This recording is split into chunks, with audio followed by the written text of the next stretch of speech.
Welcome everyone to the Serpent Tarot for another pick a card reading.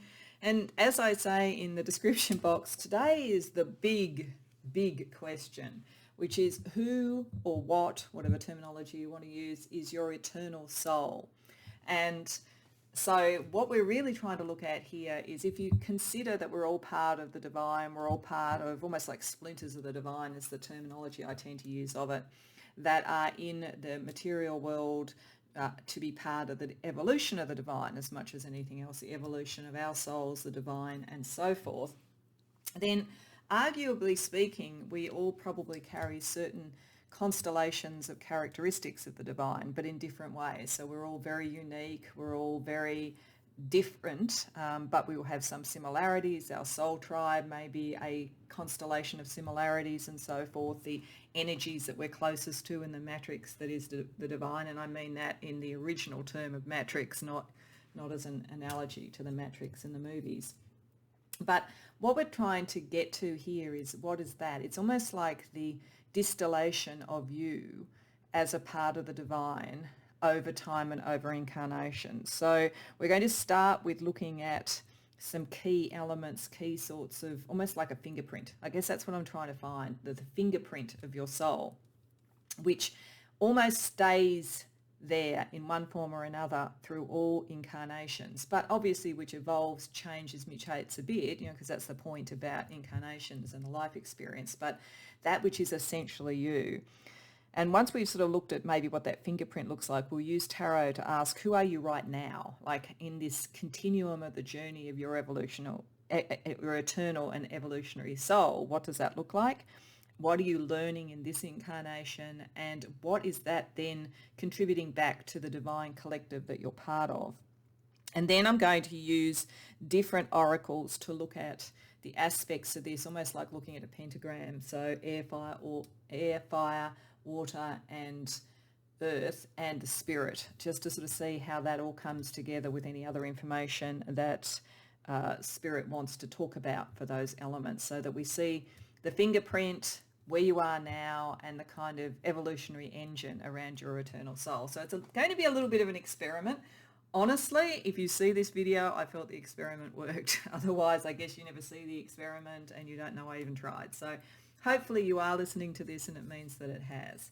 So as always, it's important to pick the right reading, and by all means go to more than one. There might be a constellation of characteristics across more than one that is a better distillation of your soul than any given reading. I've put down the numbers, as some people like to tune into the numbers. What I've also done is a particular deck. It's a new deck in my collection that I'm excited to use. I've used a card from that as part of the energy to maybe draw you either symbolically or what it talks about in terms of the card to the right reading or readings. The deck is called the Oracle Cards of Ancient Truths by Sue Linton, a fellow Australian, so I'm delighted to be promoting her deck through using it. It's a beautiful deck and very deep. So to maybe help with that, for pile number 1, we have Ma El Fay, I Am the Tree of Life, number 15, pile number 1. For pile number 2, we have number 14, Ma El Rosa, I Am the Sun and the Moon. For pile number 3, number 16, Ma El Zek, I Am a Brother and Sister. And for pile number 4, card 13, Ma El Ray, I am a master unto myself. So it may be that the numbers there on top of the numbers for the readings, or the kind of energy and what is written in it draws you, whatever works for you. As always, the timestamps are in the description box below, and I will see you in your reading. Welcome pile 1 to your reading. And I'll just fix up the alignment of the camera there. So we've got a number of other cards to go as part of this fingerprint, but I thought these were a first sort of part of the fingerprint of your eternal soul. And it's very interesting because these two cards from the Oracle Cards of Ancient Truths, the one that brought you here, I Am the Tree of Life, connects you to the Tree of Life, connects you to that concept of the divine consciousness coming down into the material and knowing itself And you also have Mahabet, which is I am you, knowing that you are part of others as well. That while we are, in fact, our own individual eternal souls, we are also all connected and in some ways are everybody else as well. So this is all about connecting that energy across the divine consciousness and understanding the interconnectedness of everything. So there is a side of you spiritually that very much relates to that. And it's interesting given some of the other way this plays out. Firstly, this particular card talks about the triangle here. And the triangle is, in fact, the strongest formation in geometry. So it's an incredibly strong sort of symbol to be operating with. And at the base of it is the kind of Mother Earth energy. And you also have the archetype of mother. Now, this doesn't mean you have to be a parent in this life or in others, but there is something about you that is very grounded to this earth and that does have that healing and nurturing sort of energy. There is something about you understanding the interconnectedness of everything and a true empathy with others that I think manifests itself for you in a sort of nurturing element and a grounded element. And sometimes in your lives, the children that you either bear or that you are part of creating or that you look after, educate in a community sense or a career sense is a big part of connecting that energy. So there is something about the interconnectedness of people and the interconnectedness of energy across generations. What is also interesting, however, and one of the reasons why it is important that you understand this interconnectedness is that one side of your soul is about healing, and Asclepius, I may not be pronouncing that correctly, was a healer, was thought to be born of light and fire, so bringing warmth and connection and spiritual energy to healing, which also connects, I think, to that kind of sort of nurturing energy, is to bring that sort of balance and to heal others. But you also have Aries, warmongering. So I feel that in many of your lives, and potentially in one way or another in the current life, and we'll see what we get with the tarot, you've been put in positions where you had to take positions of taking a side. So warmongering always has that energy of moving forward, and there is a certain evolutionary power to warmongering on that kind of level, like we move through and civilizations move through and so forth. But I think that there is a situation, your soul somehow is put into positions where there is some form of battle or some sort of side to take or some sort of cause to take on, because you can connect the dots and you do ultimately have a healing energy. And sometimes this plays out in romantic type of situations. So power struggles in relationships or love sort of struggles in one form or another, but also your romantic side, your sort of real sense of, yes, we are connected, is part of this energy. With Saint Valentine as a sort of archetypal person from history, that is all about romantic love and divine love and the connection of the heart to unconditional love. And certainly if you understand that we are all connected and we are all one in a way, that actually moves towards unconditional love. It is hard to be at war with those who are you.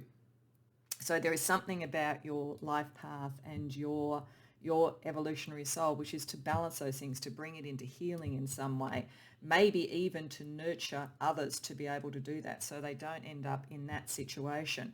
But there's something highly romantic about what you do as well too. So it feels as though for you quite often the understanding of this energy, which is deeply spiritual, is somehow played out through the very close interpersonal relationships that you have.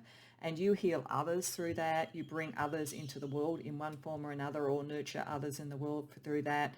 But you yourself are always somehow drawn into the battle. So there's a kind of a push-pull for you between wanting to heal and connect with others and deal with almost partisanship in one form or another.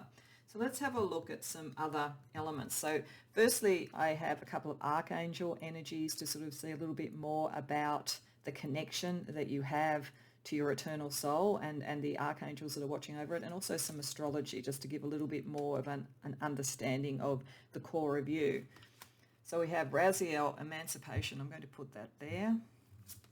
And we have Raphael, healing. Yeah, that made sense. So Raphael sits there. So yes, you are a kind of you're kind of a balance. As I say, I think you will often, and I think in other lives and in this, you are the person who will take arms up when it is necessary. But it's not coming from a sense of, I want more, I want to be a conqueror or anything like that. It is more that you want to free people from that energy, show a different way of doing things. It's more about love and heal that energy and bring up the next generations in some way to look upon things as being more connected and less about war. But it's like, it's natural that if that's part of your soul, your eternal soul's message, then you are going to be drawn into situations in your life in one form or another where you have to look at freeing people from that kind of almost a dialectic way of doing things. You are somebody who will take people out of a binary sort of way of looking at things. Let's have a look at the astrology. The 11th house, so I feel, yes, connecting with other people, social networks, social causes and so forth. And Neptune, the sort of psychic energy and the healing energy, and the idealist too, the romantic. So you do very much have a romantic approach to things, but it's not unrealistic. It's at a higher order. And as I say, it's to bring that sort of thing in, also sort of psychic connections to healing and so forth. So you're a healer, an emancipator, a liberator in some way. You do see the interconnection of things. You're very connected to higher source and so forth. But you will naturally, like iron filings to a magnet, be drawn towards where there is contention and what that can mean in terms of the ideals that you bring a next generation in for. You would be a natural educator if you wanted to do that in one form or another. I also have some cards that pick up maybe some stuff around past life energy that you're bringing in at the moment. A card that is around location, which again might be sort of a sacred location and energy, a past life thing. So we'll look at that first. And then there are a couple of cards that are examples of people sort of in modern day or history that might also have a similar vibration to your eternal soul. So we have the Ganges as the place, and we have these two cards, which is interesting, as past life. So the Ganges suggests some sort of connection with India or Hinduism or sort of spiritual connections from that sort of place. This talks about I forgive and do not fear. And yes, you are pretty fearless actually. You know that there is a pathway to heal from division. It says, I accept where I am at this moment and thus I can flow and grow from here.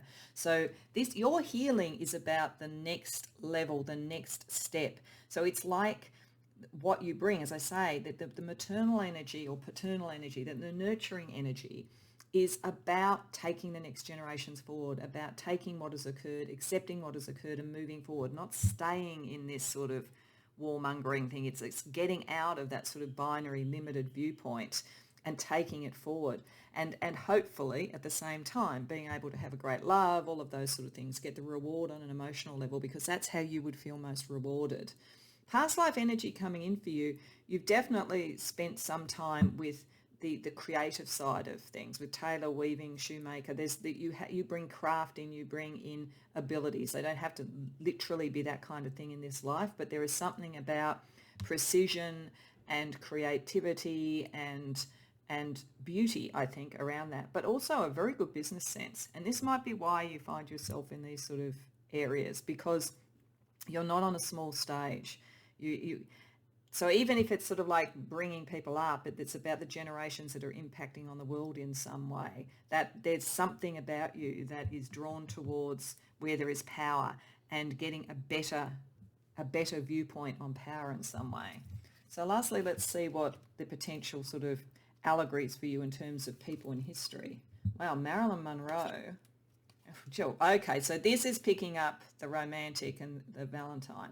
So I think that maybe Spirit is here saying there is definitely a side of you that prepares people for the next generation, that heals people from binary sort of divisive sort of ways of looking at things, that understands the oneness of all. But there is also someone who is the romantic and who is very, very attractive to other people. So part of the reason that your eternal soul is able to do this, is able to bridge the division and take people forward into something that is more nurturing, more sort of healed and more sort of philosophically nice, really, is because there is a lot of charisma with you. You bring in a lot of charisma, you draw people in, because both of these characters drew people in. One of the interesting things, though, is that it may be showing that it is in the area of romantic love where your most challenge tends to come, because there is a side of you that is very well connected to the nurturing of others, the healing of others, the settling of division. But because you're coming up as a romantic with St. Valentine, it may well be that when you are not connecting these things in your life, you may find that romantic relationships are either a little bit problematic, as they tended to be for Marilyn Monroe, or that it's hard for you to sort of settle. And I think, it makes sense in a way if you understand the interconnection of everything. That kind of like, how do you manage that with the romantic that says, I want the one great love, for instance? It's like, how do you balance that? Because they're different, they're almost opposite concepts. On one sense, if we're all part of the one thing and we're all connected, then the concept of a great love, does that make sense? But on the other hand, you do very much have that drawing from your soul, and so you're trying to reconcile some of that yourself. Okay, so let's have a look what tarot can tell us. So I'm using the Alchemistical Tarot, and I'm doing that because it has all the elements and spirit in it, so it has an additional suit. And so I thought for this particular type of reading it was ideal. So the first question I want to ask is, who are you now? Who is this eternal soul now in this life? And then we're going to see, what are you meant to learn in this particular life, and then how does that contribute to the greater eternal soul that is the divine that we're all part of. So who are you now? Wow.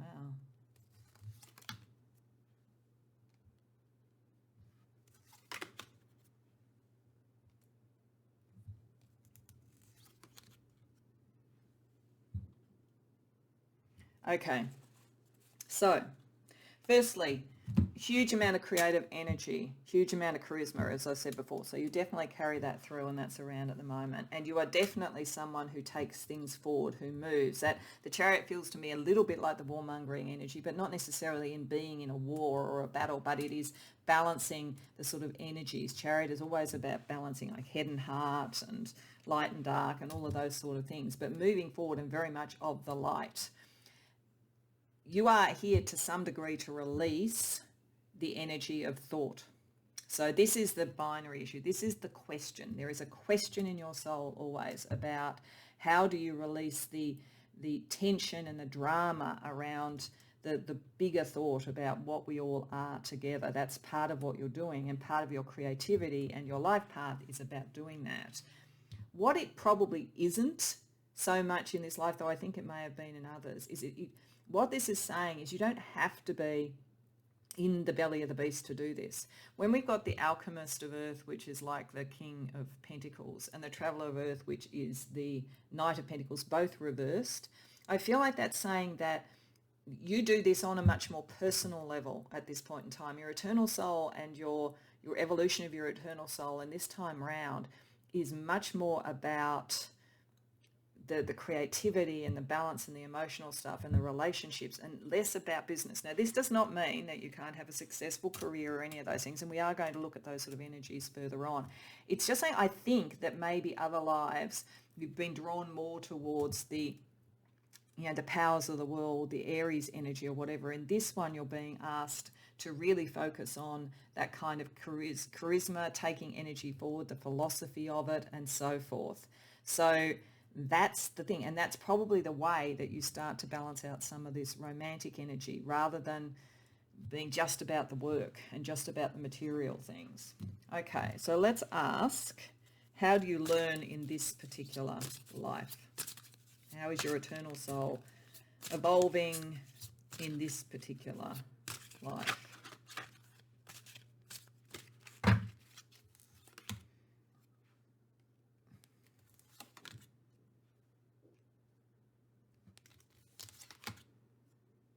Yep. So this is definitely saying this is a life, and this is why the romantic and St. Valentine has come up. It's a part of your eternal soul. It's always been there. But I think in many lives you've been much more drawn to the debate and the battle, or potentially to the sort of healing, almost alchemical arts, that kind of thing.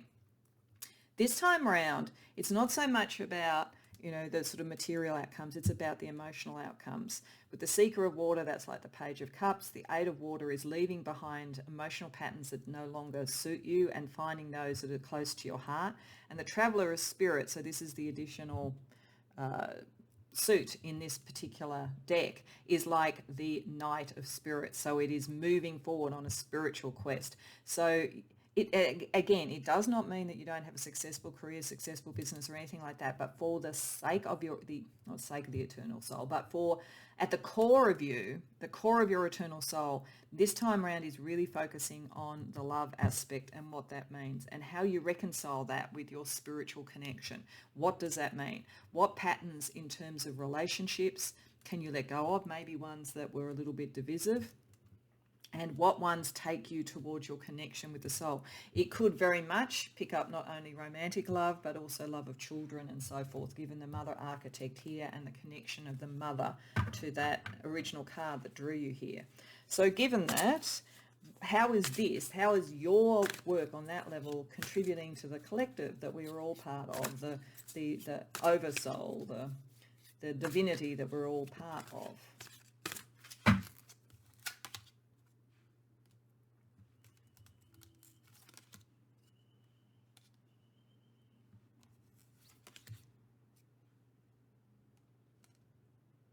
Okay, so this is about raising vibrations, definitely with Five of Spirit here, vibration. So there's something about you moving into this sort of like love area and emotional area and into the heart that is very important. You don't have to be, as I say, like about the material world is practical. Your soul this time around is very much looking at raising your vibration of your heart. And that in some way helps with some injustices or some issues or some worry about justice and what is fair. It's almost as though your eternal soul a lot of the time has been involved, as I say, in these sort of very binary sort of debates, but your understanding of the wholeness of everything and how maybe the heart and a relationship, like almost paradoxically, how an individual relationship could become a prototype, whether it's a love relationship, a nurturing relationship, a prototype of our interconnectedness, as opposed to a prototype of what is different about us, releases a lot of anxiety and energy that's in the collective and brings things more into a balance. It's like it's balancing. There's something in your eternal soul that is looking for a balance, which I think is between we are part of everything, but we can also love. We can heal, but we can also debate. Like there are the balancing energies, and you doing that by focusing on your heart in this particular incarnation, that raises the right vibration generally. Like you're actually genuinely contributing to what is going on in the collective, which is really lovely. So as I said, what I want to do now is we've looked at the fingerprint, we've looked at how it's actually working. I want to now look at it as though it was in a pentagram, so as though it was sort of spirit and the earth, fire, air, water, or whatever order I do them in. I often get those mixed up about which ones sit where on a pentagram, but that's not the point. We're just going to cover each of them. So we're going to start firstly with spirit. So we're going to look up here around, in this particular life, spiritual gifts and spiritual energies that are important to your eternal soul this time around. So I'll just put down a couple of spiritual gifts from two different decks to get that sort of sense for the spirit side of your eternal soul. Diamond Child, born between 2010 and 2011. That in and of itself, there'd be very few people, if any, who are coming to this who are born in that time frame. This is more likely to be for those that this is a child that you know. There's somebody, this is the nurturing energy. It could be your own child, it could be a child you know, it could be educating children from that sort of time. And Ascension Path 9, the Buddha plane, spirit determines everything. Yes, and you know that. On a spiritual level, you understand that spirit is actually interconnection of everything. Let's have a look at some divinatory advice for you, for your spirit. Dowsing rods, being a seeker. and dice, gambling. Yeah, and this sort of makes sense in a way to me, because there is a kind of a gambling energy in this. It's a kind of a balancing, seeking the path, the way through between that which needs to be debated and released and that which just needs to be healed. There's a little bit of risk that you need to take and that you are open to taking, because you can understand, and the more you open your heart, the more you're able to take that risk. And going back to Marilyn Monroe and Casanova, I'm also getting taking a risk, seeking the right relationship, taking the risk, allowing love in rather than always being the battling person or the person who's healing and looking after others. Okay, so that's spirit. So then we're going to start with earth, fire, air and water. So for earth, I want to have a look at sort of the evolution of your soul, like what's that looking like on an earthly level, and also the golden path oracle cards to show the path that you're following in a very material way. So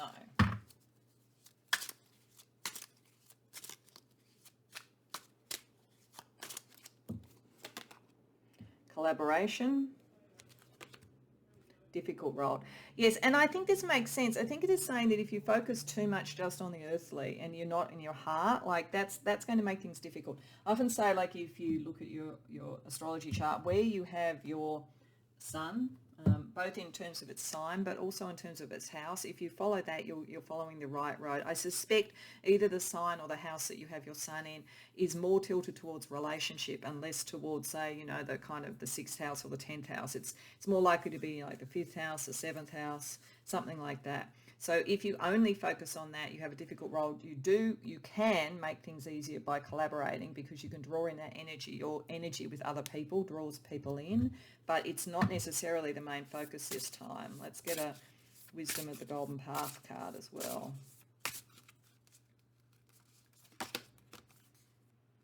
Questioning your beliefs. Yeah, so I wouldn't be surprised if many people who've come to this go, well, like I am a business person and I want to do all these things. And you can. There's nothing that says you can't. It does suggest collaboration will help, but it's just saying that there is something else that you need to be incorporating this time for your eternal soul, for its balance, for getting the balance within yourself more and to be feeling more happy with that side of things. So earth, fire, we're going to look at creativity, creative energy for you.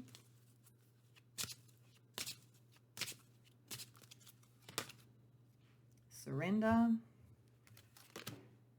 Creative spirit. Okay, so surrender to your creative spirit, definitely. That's pretty clear. So there is something creative. So if you're trying to balance these things and saying, well, I do want to have a business and so forth, something that is highly creative and true to your heart and resonant to other people's hearts is maybe the balance through, because there definitely is a capacity to surrender and let that through. Again, it's interesting, we've got warmongering. It's like, yeah, surrender from that. You are more than capable of dealing with that when it's necessary, but in this particular life, it's more about you getting into your own heart and not transporting that kind of energy where you're often having to battle for other people into your relationships. So surrendering creatively. We just want to get a colour card as well to help with that. Cyan, build your confidence. So yes, if you are feeling like, you want to be creative but you don't know, surrendering to that spirit and letting that come through will help. And again, it'll connect it to your heart. So that's important. So earth, fire, air, we want to look at air here. So air, I want to use the Stories Oracle. It's an oracle that asks questions, and I think the mind always asks questions. So the energy we're asking for here from Spirit are what questions would help your eternal soul at this point in time. And with this deck, it's a little bit hard to read the questions, so I will read them out as I put them down. So first we have Lyra. What if you could be the love you never received? Yes, there's something about love for you.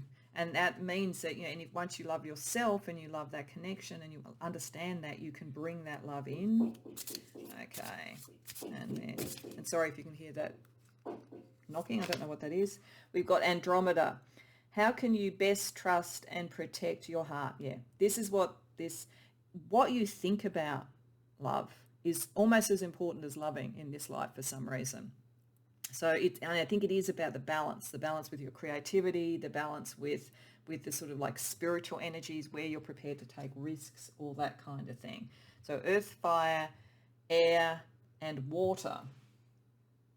So for water, we're going to use a deck that is about sort of almost magical sort of energies, sort of emotionally for you, and then also something from the True Love reading cards as well. So for water, we have memory and elegance. Yeah, see, this is the romantic. This is the sort of elegance, the beauty, and so forth. You're probably someone who is very moved by sort of novels and movies and fairy stories and so forth around romance and so forth. It's where you get some of that from, connecting to that memory, reconnecting to your heart on that level. It's sort of remembering what did that all mean to you when you were young. And a True Love reading card as well for you. Inner peace, yeah. So doing that connection, getting back in connection to what really mattered to you when you were young, what is your romantic ideals, and bringing that beauty into your life. It's part of your creative thing, is actually to bring that beauty in, and it may well be that you and the person you're meant to be with are very creative as well, but that certainly will bring inner peace. Okay, so lastly, I'm just going to pull a astrology card and then an astro chakra card for each of those sort of elements of the pentagram as well, just for any final information that Spirit wants to give you about your eternal soul and its journey at this point. So Spirit first. Mercury. So there's something about communicating your spiritual vision that's important this time around. Also, there's something about your capacity to communicate across divisions and heal across divisions that is important, and Spirit is not sort of denying that at this point. For Earth, we have Virgo. So we have a Earth planet, and it's one that is about getting everything into sort of order and understanding the place of everything and how to structure everything. So I think there's a bit of a hint here that you can still have the sort of material success. There's nothing that says you can't, but it's like if you have everything structured and ordered and well planned, it will sort itself out, and it will also help with that collaborative spirit. Over here for fire, we have waxing gibbous, calm after the storm, gratitude, sharing, appreciation, transformation. So this is about letting go of something to let something new in that's creative. If you have felt suppressed in your creativity, which is possible with the colour card there saying to build your confidence, let that go. That storm is past. Energy is coming through for you creatively. In terms of your mind, we have Leo. So you are meant to really shine in the space of the mind. And I think, with Mercury in the spirit, you're very clever, very quick, and you will shine. And to the degree, if you want to make sure that you get the sort of material success as well too, there's something about being front and center around how you believe things and so forth that is going to help you. And then lastly, for the heart, we have the third house, which is the house of communication. Okay, so one of the things I'm going to say is some of the people coming here, there may be something about not only having a great love and getting into your heart, but there's something I think that you communicate potentially on the world stage, or at least in your community or in an organization, which is about the heart and which is about love. You could be an amazing romance author. You could write incredible movies around that. You could start a particular sort of process or approach that people follow around that and healing things around the heart. But there's something there, and that could very well bring you the material success, but it's the communication of the heart and your ideas about the heart that are very unique to you, and how you communicate them from spirit that is important. Okay, so last but not least, let's pull an Astro Chakra card for each as well.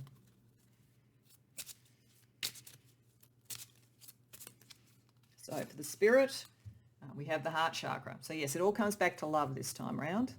So, and it is about transformation with Pluto there. So it's about sort of recalibrating. I just think that you have spent a lot of time, your soul has spent a lot of time either battling that which would imprison others or healing those who have been imprisoned in some way. This time around, you're supposed to be allowed to have some love, and it's important for you to own that. In terms of your earth energy, creativity. and Uranus, individuality. See, there's something very, to your earth energy, collaboration is great, but you still need to be the individual. There is something that you bring that is very different and very unique. And I think very much of the heart, which is, and it's about change. It's about something new in some way. It's a difficult road if you try to do traditional, picking up those pentacles reversed, traditional jobs, traditional ways of doing things. There's something new in the energy that you're meant to bring forward. So then let's have a look at that creative energy over with fire. Spirituality. So that connects back with the crown chakra, back to the spirit, and the heart again, and the sun. You are meant to be creative. You are. That is part of this in whatever way that you do things. I just think that it connects back to the heart. It's like you just feel like you've done so many battles and done so much for so many people through what your eternal soul is, but there is a side of you that you've almost not allowed to flower, and this is what's meant to happen this time round. Let's look at air, how you think. And again, yes, thinking from the heart chakra and thinking from Venus, from harmony, because you are about harmony. That's why you are able to deal with war, but you come into the healing sort of space. There is a great sort of depth to that. You can transform spiritually and then bring things into harmony. And last but not least, let's ask about the heart, since I think for you and your eternal soul at the moment in your evolution, this is what it's meant to be about. And we come back to creativity. So yeah. And Mars, energy. So your emotional balance, but also your creative energy, your ambition. Everything is telling me that your soul has spent many lives either helping people get over battles and sort of like debates and so forth, being in the heart of it and having to deal with it, or nurturing others. But there is something that you are meant to bring through here now, where almost the love that you have for others, and I think also for a significant person, becomes the next wave of what you can create, that really shows this internal balance that you have, this understanding that we are all one, and that really strong connection to the divine, but how you have in your soul represented this in some way in terms of the side of the battle and the side of the recovery from the battle, the side of the love and the creation of that, and the taking forward of the concept of that. So I hope that resonates for you, Pile 1. It's really interesting energy. I hope you enjoyed the reading. If so, please like the video and subscribe. And if you care to share in the comments, I'd love to hear about it. Otherwise, I hope to see you in future readings. Welcome, Pile 2, to your reading. So we have a number of cards to look at this fingerprint of your eternal soul, and some of them we'll get to a little bit later. But to start with, we start with two cards, the card that brought you to this reading, potentially, and also another from that deck, and then some other energies to give me a sense about what is your eternal soul in the sort of oneness that is all. And it's very interesting. It looks to me as though there is a sort of a sense with this particular one, I am the sun and the moon, that is about balancing shadow and light.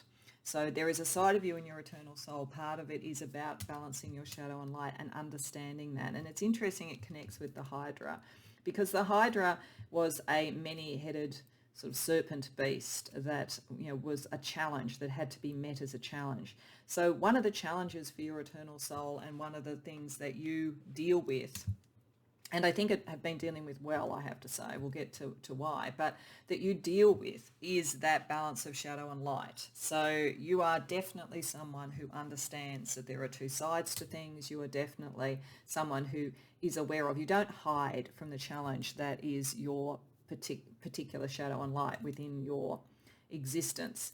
And because of that, you're moving to an area, your soul is meant, I think, to be a leader or to have sovereignty or to be a very, very significant creator. It could be one or other of those things. You've probably got a bit of a choice.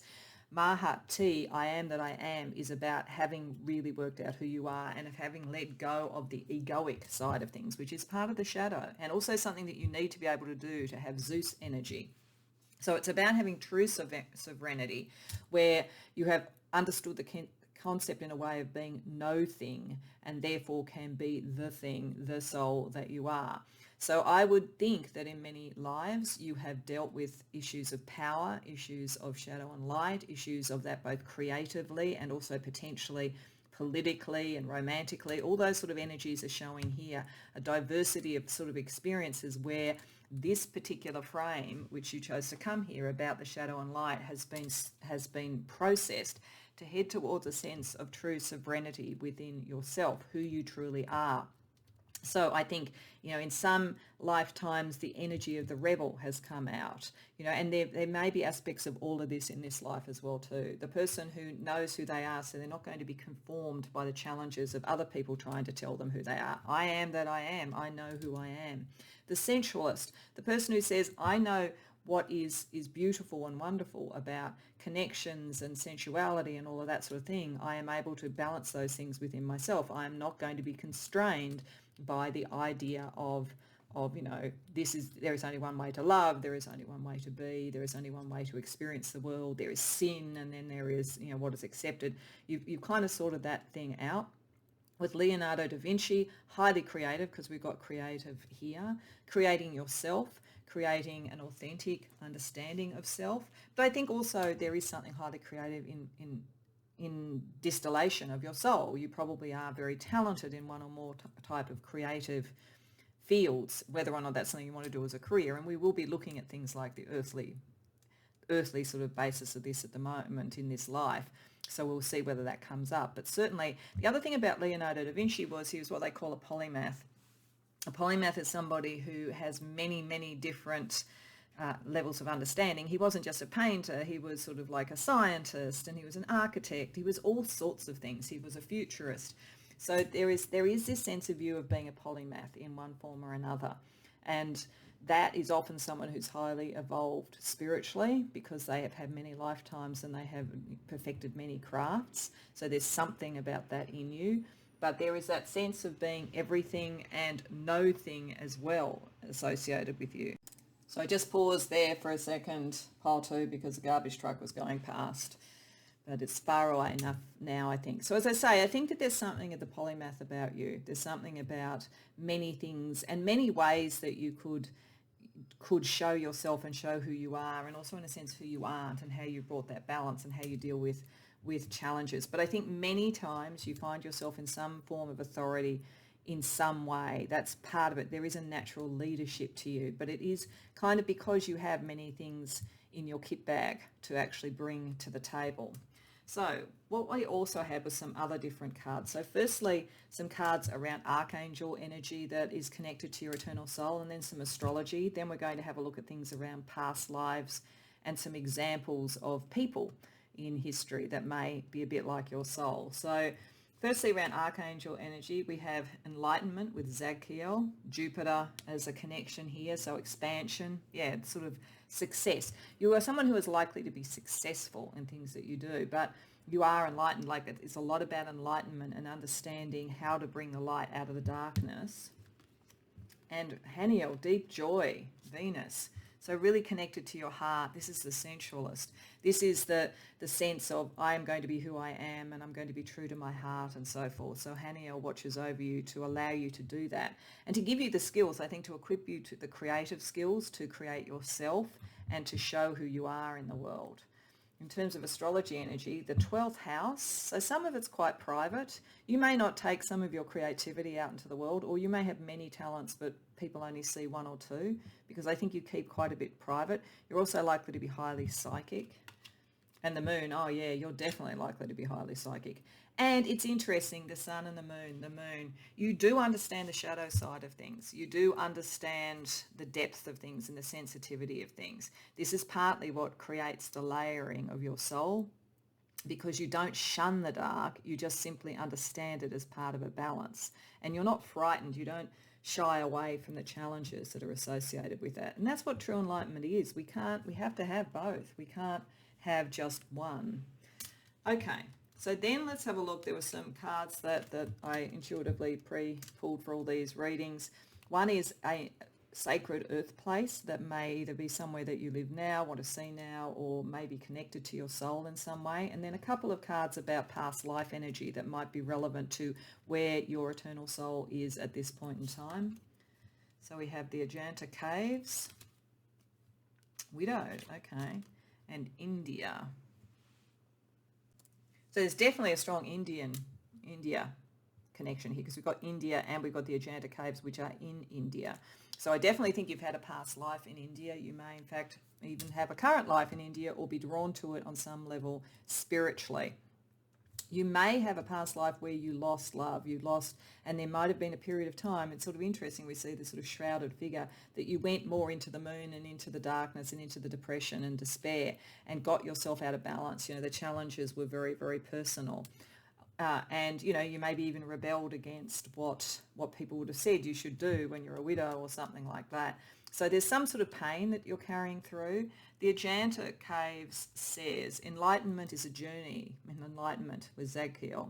I show compassion to myself and all living beings. Yes, because I think that you may have had a life where you lost and maybe didn't have the compassion showed to you. I can be centered within chaos. Yes, you definitely can. You can deal with the Hydra. You've got the leadership ability.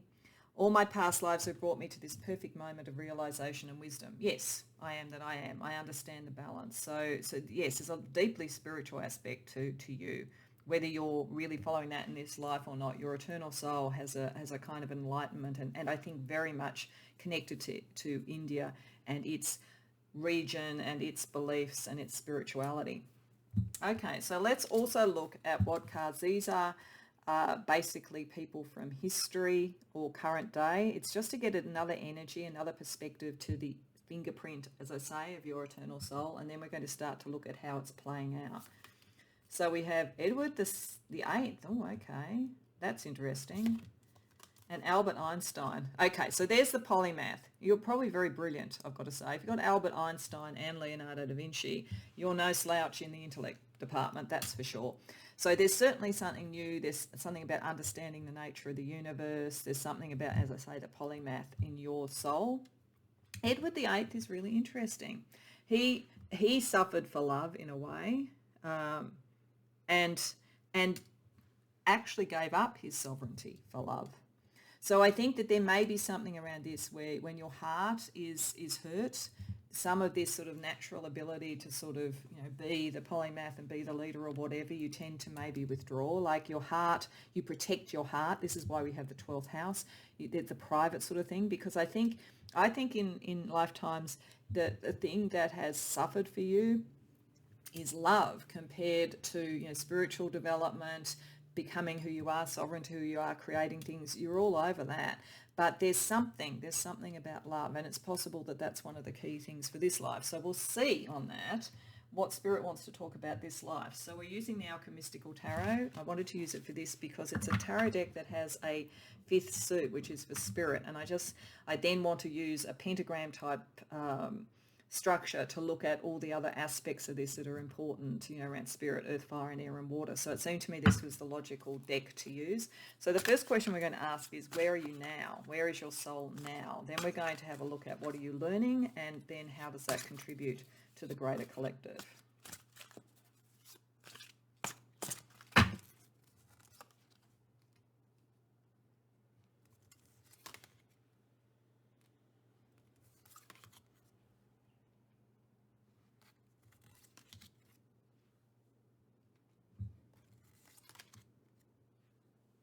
Okay, so it's definitely picking up the sort of sense that I had from the cards that there's sort of something about balancing the sort of sovereignty in the world and the sovereignty within yourself with your heart.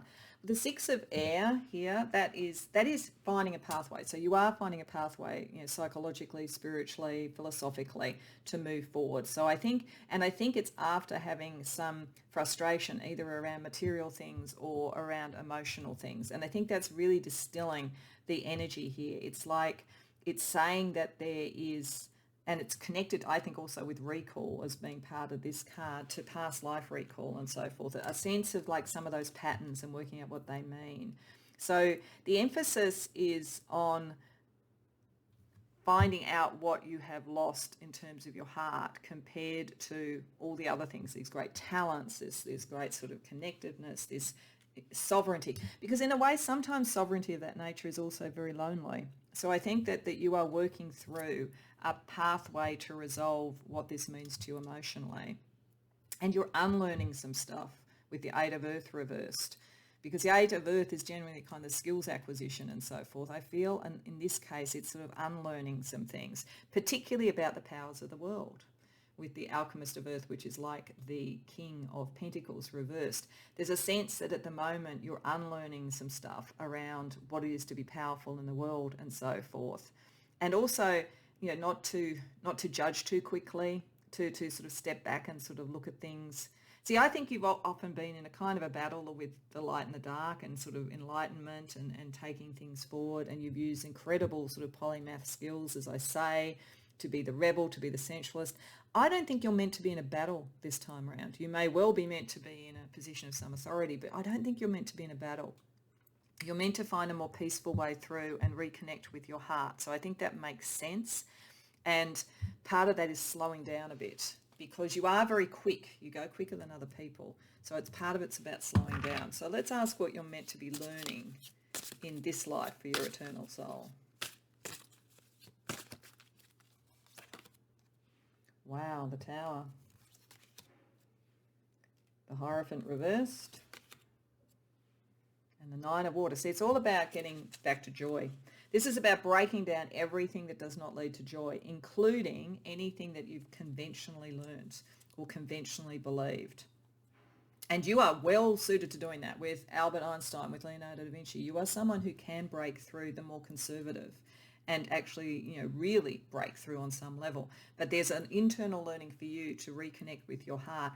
And I think for many of you, with the Tower and the Nine of Water together, you're likely to have some of this play out in a very, very significant relationship in this lifetime. Okay, let's ask what you are going to be providing to the collective. So if you're on a very personal level, breaking through convention, being the rebel when necessary, to reconnect to your heart, what does that then give back to the collective?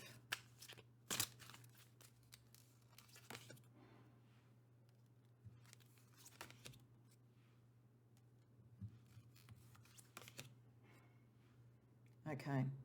It's giving an energy of choice and redoing things back to the collective. So this line is meant to be sort of picking up the energy of what you're doing. How does that almost energetically provide into the collective evolution? And we have here choice, which is death and transformation and so forth. And with the Two of Air, a philosophical difference. So it's like the big change of Tower here, connecting to the collective energy of transformation and growth. Something about what you're doing to break away from conventional ways of looking at things and reconnect to the heart actually helps the rest of the collective move out of earthy patterns that weren't working into a decision that is truly transformative. So there's something about you transforming to be closer to the heart that is in fact going to help the evolution of all of us. So that's the kind of energy that we're seeing. Okay, so now we're going to look in more detail around how this has different aspects in your life. So we're going to go spirit, earth, fire, air, water, and just get various oracles to get some further information. So we start with spirit. So we're going to be looking at some gifts, spiritual gifts and so forth, or approaches that are important to your eternal soul at this point in time. Empath. So yeah, you are. It's actually, see, because you're the polymath, you can be any and all of these things, but I don't think it's been the main thing that you've done. I think that you've primarily either been in the halls of power or in, battling things, or you've been in the sort of scientific or potentially creative side of things. But there is an empathic side of you as well. And portal keeper, so about ascension. So yes, definitely the stuff that you're doing does have an impact on the ascension of the collective. Let's see what divinatory aspects are helpful for you.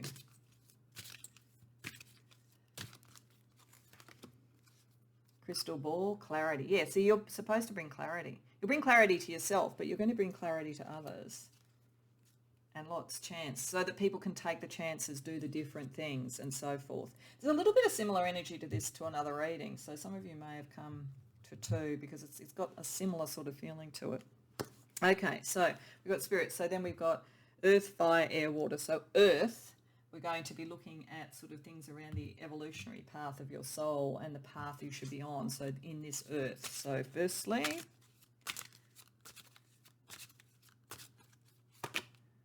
level 9 consciousness, transform people you meet, able to lead others, strong influence on others, absolutely. And difficult road.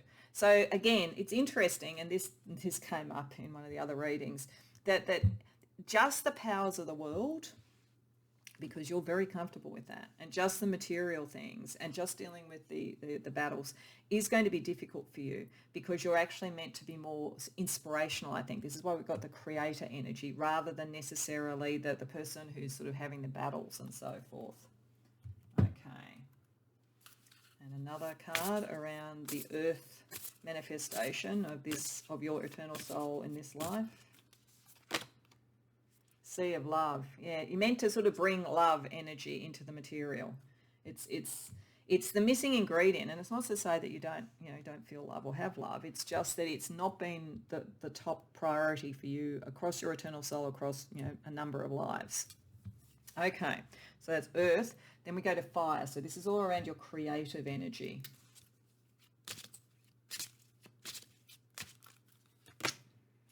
Intention and contemplation. Okay, so I actually think that's a beautiful distillation of sort of Leonardo da Vinci and Albert Einstein in a way, because intention feels to me like kind of almost mystical, magical, and I think there is something magical about Leonardo da Vinci. So I think there's a sort of like, he was almost like a magician, whether he technically did high magic or not, he has that sort of energy to him. And then contemplation feels like Albert Einstein, very much in his mind, looking through things, getting those aha moments. So I think that the marriage of the kind of Leonardo da Vinci energy with the mental energy of an Albert Einstein is the powder keg for you in terms of creativity.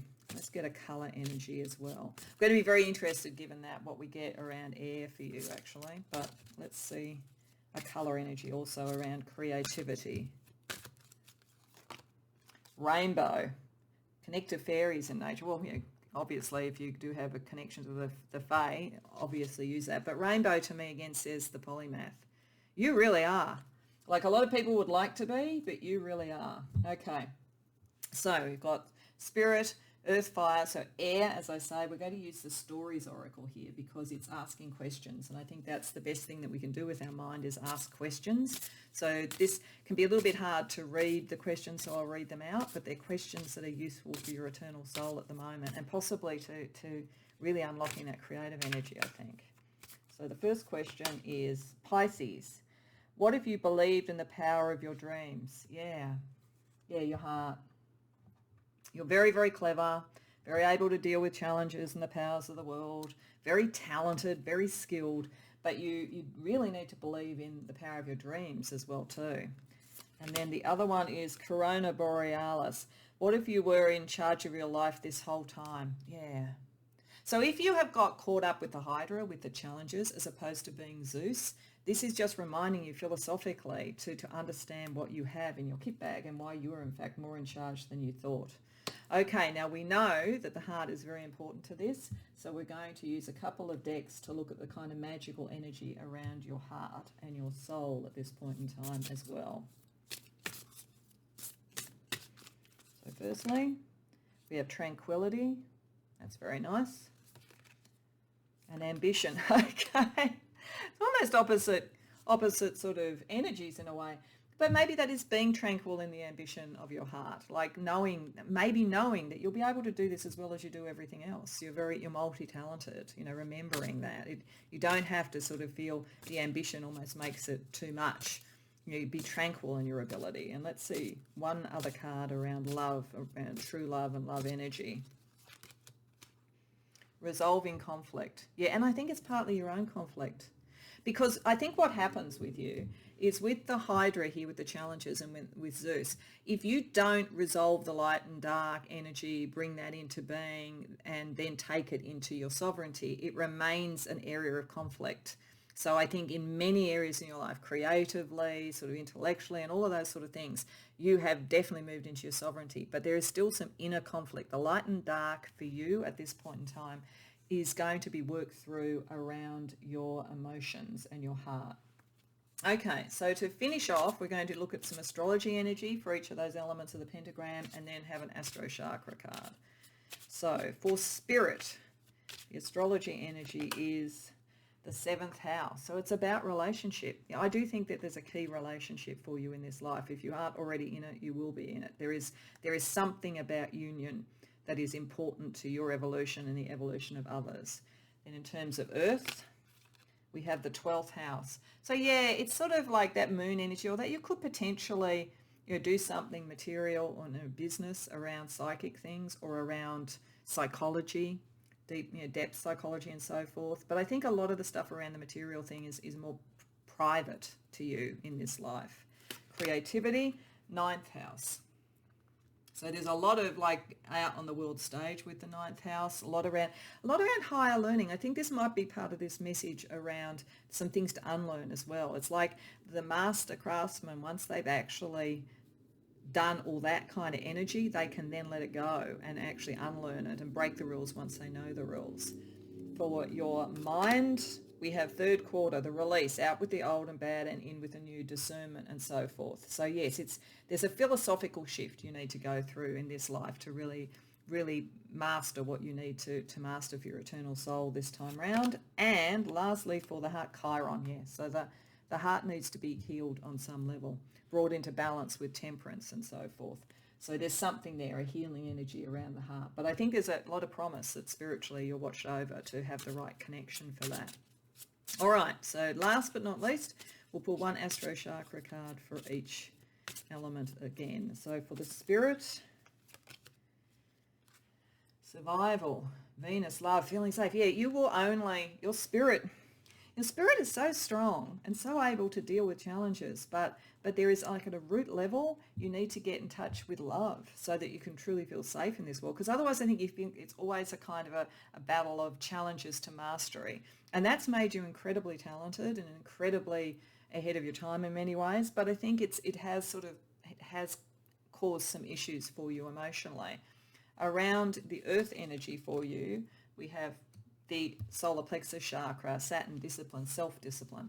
Yeah, I think that there is about the self-discipline of power and so forth and how much energy you put into that in this case. It also suggests to me that because this life is probably primarily around love and relationship, it may be that you build your sort of material things slower. And that doesn't mean that, you're going to be poor or anything, but it feels like that becomes a secondary thing. Maybe once you've sorted this out, it becomes the thing that you do later in life. You move into positions of leadership and so forth. So earth, fire, so around creativity, communication, individuality. Yes, your individuality, the rebel in you. How you communicate that, how you speak it is a creative act for you, and your originality is very much part of what matters here. Then air, the way you think, intuition, that's the moon energy, psychic energy, and Pluto. You get transformation and revelation through your intuition. So pay attention to that. You're probably very claircognizant, maybe clairaudient, the sort of things that sort of feel like the mind in a way, connecting, clairsentient. Those sort of energies you very much have, and you can transform the way that you think through connecting to what your spirit is trying to say to you. And last but definitely not least for you around the heart, we also have communication. So yes, communicating and the transformation again. So the transformation for you occurs in the intellect and in the heart. That's where you're getting those things in balance. Head and heart in balance is the key thing. Incredibly revitalizing if you do that. Incredibly revelatory for you and for others. This is why your energy, if you do this, helps others to make decisions and move forward and to transform as well. So I hope that resonates for you, Pile 2. I hope you enjoyed the reading. If so, please like the video and subscribe. And if you care to share in the comments, I'd love to hear about it. It's a really interesting energy. Otherwise, I hope to see you in future readings. Welcome, Pile 3, to your reading. So we've got the card that potentially was what drew you to the reading, and another one from the Oracle cards of Ancient Truths. And then we also have some Greek mythology, a potential person that was from history that could be relevant to your kind of eternal soul's energy, and some other archetypal cards. And we have some others here that will build out this fingerprint of your eternal soul. So this is very interesting. To me, there's probably 3 key parts to this that I think is being shown in this fingerprint, and we'll see what else we get. One is a person of prophecy. We have Nostradamus, who was an astrologer and a prophet a seer, somebody who saw the future. And with Iris with messages, I definitely think this group, in fact, this group is very spiritual, I have to say. I mean, everybody's spiritual, but I think the focus of your divine essence, your spark, your eternal soul is very spiritually oriented and very future and communication oriented with Nostradamus and with Iris. So there's definitely a side of your eternal soul which is about being a direct connection to things like source or spirit guides and bringing information through, potentially literally that you sort of study high magic or something like that, or have a kind of like almost Merlin-esque type feeling about you as well. And in fact, there's something very Grail Quest about you, which I'll get to as well in Arthurian legends, but certainly connecting to high order energies and so forth. But there's also a sensation here, I think, as I say, around the quest. So I want to talk about that, but I also want to talk about love, because this particular card is about understanding we are all brothers and sisters, we are all connected. And Yeshua, the sort of connection to Yeshua is sort of Christ consciousness or whatever you want to call it. It's not necessarily about being Christian or not Christian, but there's certainly a sense of a connection to source and the understanding of the masculine and the feminine balancing. But I think that it processes through being extremely loyal and loving in relationships, like very romantic in relationships, because Penelope was Odysseus's wife and she had to wait a long time while he was off fighting wars, Trojan War or whatever, but she remained faithful. She is very much like the energy of the Queen of Pentacles in the tarot. So a sense of like the person who keeps the home fires burning in some way, very connected to feminine energy there, but also through the balance here of the masculine and feminine as well. And over here you feel a bit more like the masculine, the sort of person who's out fighting the wars, searching for the grail. And there is something there. There's something sort of Arthurian. I think that many of you might have sort of had Celtic backgrounds or connections to, or feel drawn to things like the Arthurian legends, because there is certainly the sense of a quest about you. So there's the prophet, the grail quest, and then the relationship energy and how that all brings together. That is part of what your soul is about. So let's get a little bit more information. So firstly, we have some archangel energy to see what archangel energy is around your particular eternal soul. And then we've got some astrology energy as well before we move on to some other aspects. So archangel energy around you. Metatron, yeah, that kind of makes sense. It's sort of like the connection through the Kabbalah to the highest orders, but doing it in the earth, bringing that energy to the earth with Metatron. As I often say, Metatron is meant to be the divine scribe. So you may, in fact, write about this sort of stuff, journal about it, be an author, communicate in some way. And Haniel, inspiration, that inspires others. And I think inspires others to get things in balance, or inspires others to be loyal in relationships, or inspires others to have a quest to go after, because you can see the possibilities. You can see. So you'd be an amazing coach and mentor, for instance, as well. So there's that kind of thing about the connection you have and being able to inspire others. Zodiac-wise, we have Gemini. So it's definitely about communication. You're definitely meant to communicate these things. And I think for many of you, write in some way. And the 8th house around very spiritual, psychic, occult things. You probably have very, very significant psychic abilities and so forth as well. And the capacity, to sort of see the balance of things, because the 8th house can get to the depths. And part of being a prophet, to be honest, is that you really can't be a prophet unless you're prepared to see the light and the dark, unless you're prepared to see what's really going on in the world. If you don't do that, you may have those abilities latently, but if you don't use them, if you're not paying attention to the world, then you're not likely to really be living out that part of your soul in this life. And, that's fine if you don't, but it's there in you. And I think for most of you, you will be looking at that. And you have a great deal of loyalty to what is true to your heart. So then there are some other cards. So firstly, I have a card that is around sacred spaces to see if we can kind of anchor your soul to something either in this life or past lives that's important to the fingerprint of your soul in a sacred sort of space, and also some past life energies as well. So let's have a look at that. So the magnetic North Pole, Aztec civilization, wow, and Wild West pioneers. Well, you've been all over the place, Paul 3, which doesn't really surprise me. This is very old soul energy. Aztec civilization certainly says to me, sort of like being involved in in sort of very sort of like indigenous and very sort of powerfully symbolic sorts of civilizations and spiritual traditions and so forth. So that's one part of you, but also Wild West, the sort of pioneer, the Grail quest taken to America in a way. So, you know, like going out and finding the new world and building the new world. Magnetic North Pole is interesting. To me, it is a highly spiritual place, a place of very high electric energy and so forth. And this card talks about I am flexible but consistent, I am magnetic, I know my purpose, my true north. And so I think you do. You have a real sense of that and what you're here to do in some way. It's partly this prophetic thing. If for no other thing, if you don't do it in the rest of the world, you know what your purpose is this time, and you tend to carry that through, that knowing.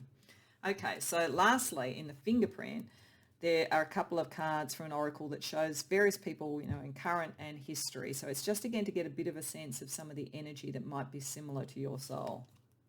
Billie Holiday, wow. And Carla, darling, highly creative energy here. A lot of music with Billie Holiday, a lot of things that come from the soul and so forth. You know, that kind of sense of I am brother and sister, you know, like I am connected with community. That's very much the energy of her sort of music. And then Carla, Dali, you know, connected to Salvador Dali, obviously, highly unusual, highly creative. He was as well. So there's definitely something about music and art and creative expression that is important to that, you know, in the sort of sense also of the strong connection to someone who has a soul connection with you, a similar connection. So that's very interesting. So we're going to use the Alchemistical Tarot. I've chosen this tarot for this reading because it has a fifth suit in it for spirit, and I felt because all of the structure of this is around the eternal soul and the spirit, that was the most logical deck for me to use. So we're going to start firstly with asking where you are now, where your soul is now. And then we're going to ask what you're meant to be learning at the moment, and then how that contributes to the evolution of the all. So firstly, where you are now, the focus now for your eternal soul.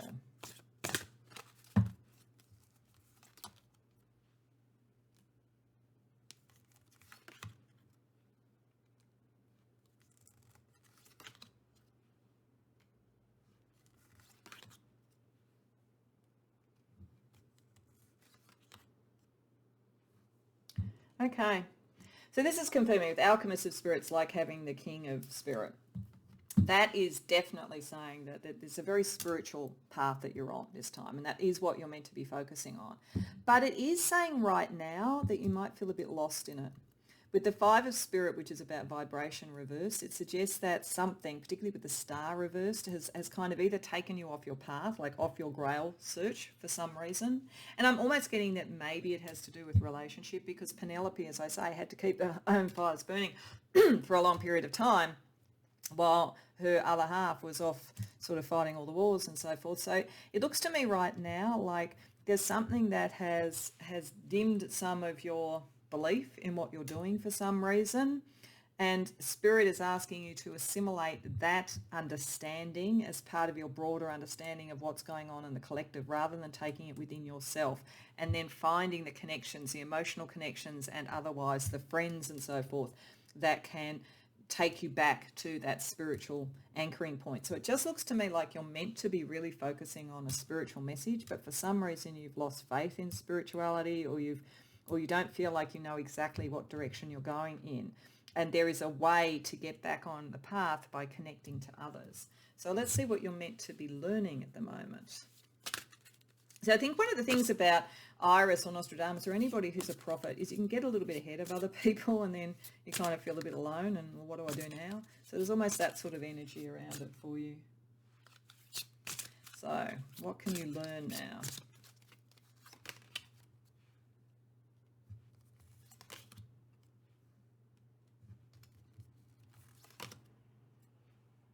Yeah, you're really about the spirit.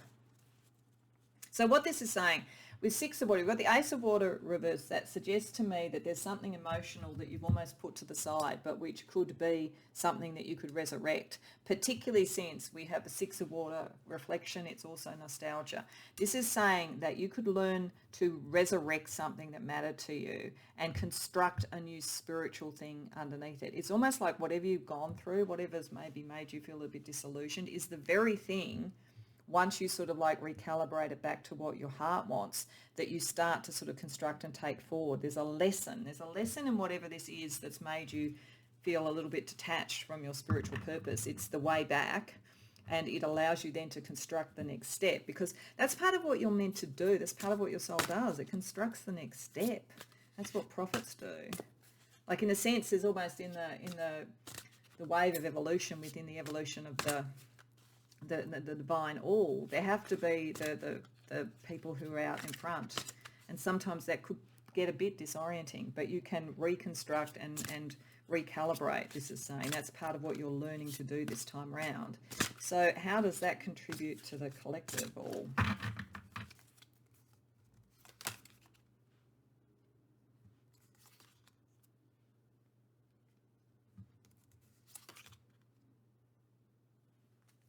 Okay, this is telling me that what you're experiencing personally is a reflection of something that's happening in the collective more generally, because we have a sort of, again, a kind of a lack of kind of the ambition and the choice and the moving forward and the activity, and a lack of the sort of creative and nurturing energy. It's sort of been suppressed in some way because of some disappointment. It feels as though there's something about what has made you question your spiritual pathway, what your soul is trying to do is reflected in some way in what is happening in the world. So in whatever area you work in, whether it's, in a spiritual business, whether you're in therapy sort of business, whether you're in politics, whatever you're in, there's something about you reconnecting with your heart and what you wanted to do, and putting the energy back into constructing the next step that helps lift the energy that's got a little bit suppressed, that's got a little bit stultified at the moment because of people just not being sure even what's real anymore. Like, who can you believe? And it kind of makes sense. It makes sense with what, the world that we live in at the moment, and the bifurcated sort of media and so forth. I think it would be true for many in the collective of like, well, what truly is the right pathway? How can we be more aware of that? And there's something about what you do that contributes to that in either an indirect, energetic way, or even potentially a very direct way. Okay, so what we're going to do now is we're going to sort of like operate like a pentagram. So we're going to have spirit, earth, fire, air, and water. And we're just going to use various oracle cards to get a bit more information about those elements in balance in your eternal soul in this lifetime at the moment. So starting with spirit, we'll look at some spiritual gifts that you have that you could use.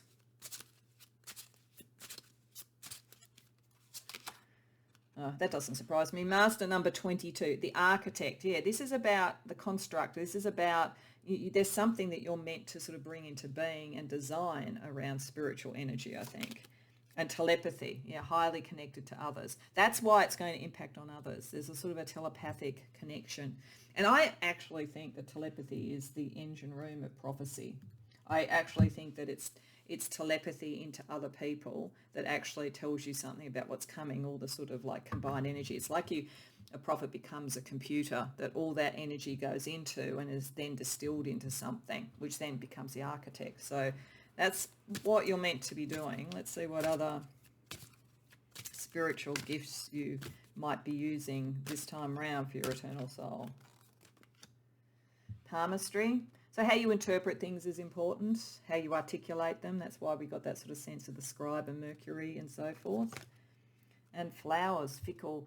Okay, this is an interesting card in here, because I don't think that means that you're fickle, but I think there's two things that this card tells me. One is that there is something around whether you feel at the moment that you are as spiritually connected to something that you used to believe. I feel like there might be a sense of, is there something there or not, and do I stay with it or not?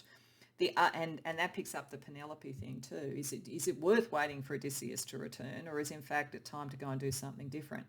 The other thing I always feel when I see this is the red rose. I always see that as the alchemical process.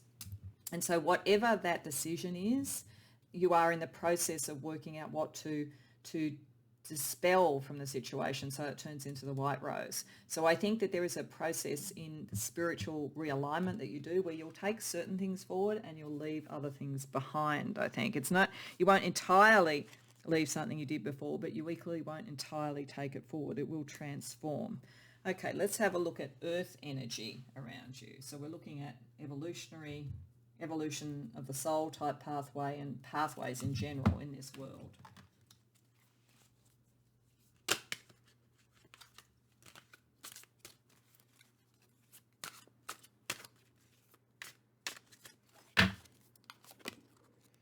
soul purpose and culture. Okay, there's something about how you're connecting in with your culture, your homeland, those sorts of things that is important to this particular, how you manifest it materially and your soul purpose. And there is something about what you do materially that matters around your soul purpose. You aren't so spiritual that you kind of can sit on a mountain and contemplate the universe, but you're actually meant to be in this world, doing something in this world. So let's see what else we get. Jade Mountain. I just say you're not supposed to sit on a mountain and then we get Jade Mountain. I don't think that's really what that means. Particularly as this card in this deck talks about something magical about to happen. So I think this is the manifestation ability. So it's sort of someone on the high order kind of spiritual development that you do can manifest. You can bring magic in, but it does need to be aligned with your soul purpose, and it needs to fit with the culture that you're in some way. That's important on a material level. So then creatively, we're going to have a look at creative energy per se and some color energy around you.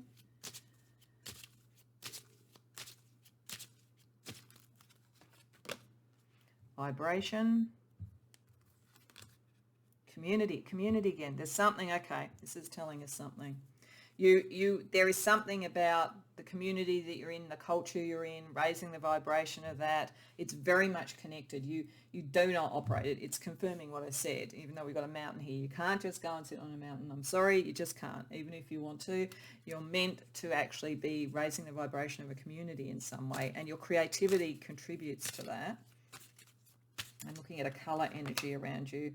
Sign, build your confidence. Yeah, be confident about that. You may not be as confident in your creativity and maybe your authorship and that sort of thing as you are in your spiritual beliefs, but you actually have something there. There's a message that you can bring across.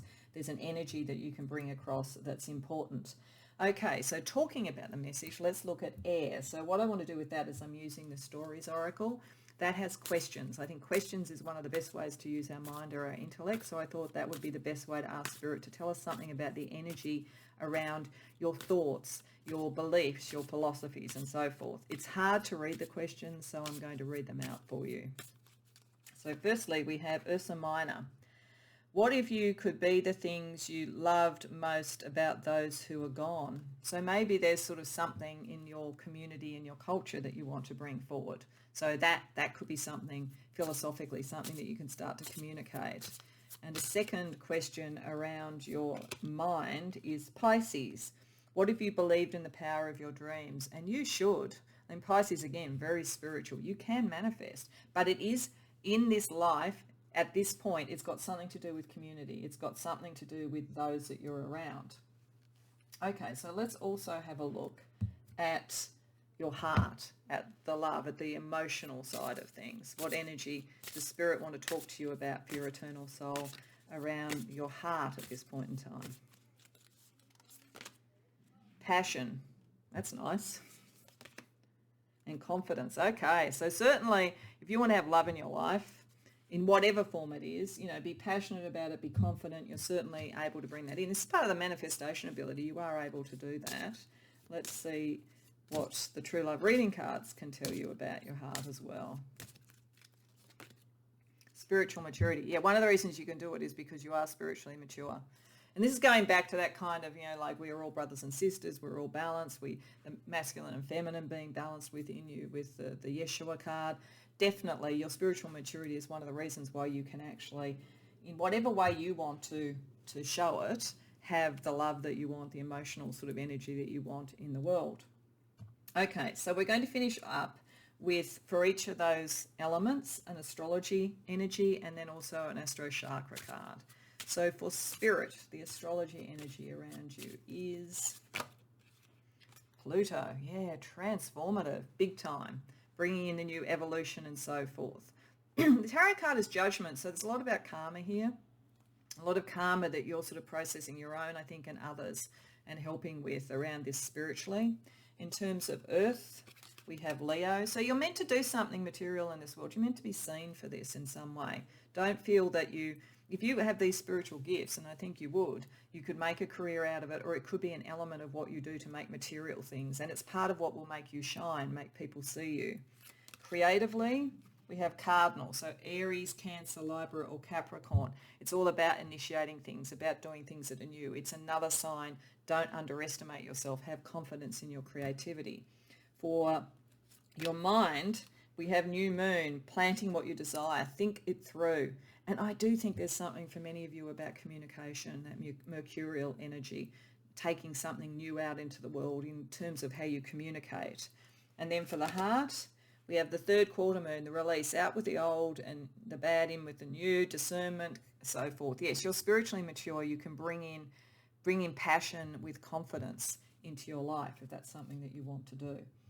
Okay, so to finish off, we're just going to have an Astro Chakra card for each of those elements as well. So for spirit, we have the heart chakra and the wisdom of the heart and so forth, the generosity of spirit. This is the community thing. You are here and meant to be helping others in some way. So, okay, for the material side, where I think you are meant to shine and be seen a bit more than possibly you are thinking at this point in time, we have part of your transformation at a root level is about the renewal of that sense of yourself materially. So some of you may have had, reversals materially that you're dealing with, or struggles, but you can actually bring the magic into it. It's connecting it somehow to how it helps a community, a group, whatever it is that you are trying to connect to. Then for creativity, we have the heart chakra again, and we have Pluto this time. So there's something very transformative in your heart around creativity. Like, I think that there's something very compelling about what you could create and that people would probably very much fall in love with and find very transformative, which connects back to the Pluto energy here for the spirit as well. So you're meant to be a groundbreaker, that's for sure. Around the intellect, around air, we have creativity, Saturn, discipline, responsibility. Yeah, this is bringing it into form. Like, this is really starting to shape up. It's sort of like you are meant to do something for your material benefit, definitely, and it will transform you and others. It will come from the heart very much and be transformative sort of creatively and emotionally. But the way that you do it is you bring it into form with discipline, with the air, with the communication in some way. And then for, last but not least, for the emotional side, the water side, we have love again. Yeah, it's all about love. And this is also showing that, yes, you can have love, you can have a happy relationship and so forth, because in a sense it's imprinting what you're trying to do more generally. So I think the key message for you is that you're highly spiritually advanced. You've got a lot of heft behind all of that for you. And you've always been on a bit of a quest, and you've always been loyal to others, and you've always been a bit ahead of your time. This time round, you can make some money out of it. You can do what is really true to your heart, but you need to sort of focus it in some way in a message. That's where your creativity will flower. That's where you will get the most impact to others. So I hope that resonates for you, Pile 3. I hope you enjoyed the reading. If so, please like the video and subscribe. And if you care to share about it in the comments, I'd love to hear. Otherwise, I hope to see you in future readings. Welcome, Pile 4, to your reading. So this card was, of course, the card that possibly brought you to the reading, or was certainly on the choice for the pile. And this is another card from the Oracle Cards of Ancient Truths, to give us a bit of a sense of sort of the vibrational imprint of your eternal soul. Then we have some Greek mythology cards and some archetype cards, and also a person in history that may be a bit like your sort of soul family or the energy of your eternal soul.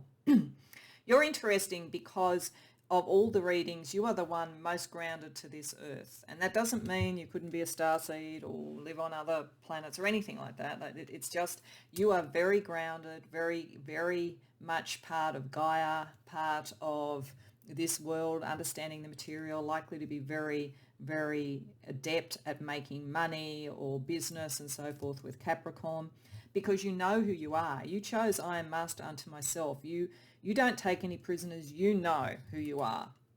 And it's not about ego. It's about a true knowing, a true sense of grounding, normally achieved through probably going through a number of lifetimes where you were on that sort of search.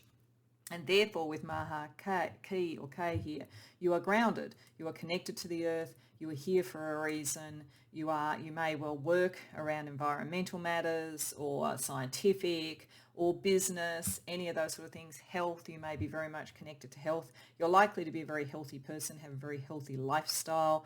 You understand the importance of mind, body and spirit. You see the body in it as well. But there's a very sharp mind with Isaac Newton. And it's very interesting, Isaac Newton with I Am Grounded, because of course he was sort of one of the people who understood gravity first. So this sort of sense of this earth and how things operate. And then we have the Horai, which are time, the goddesses of time. You're very patient. Capricorn gives me that sense as well too. You don't have to rush. You know who you are. You know what you're doing. You know why you're here.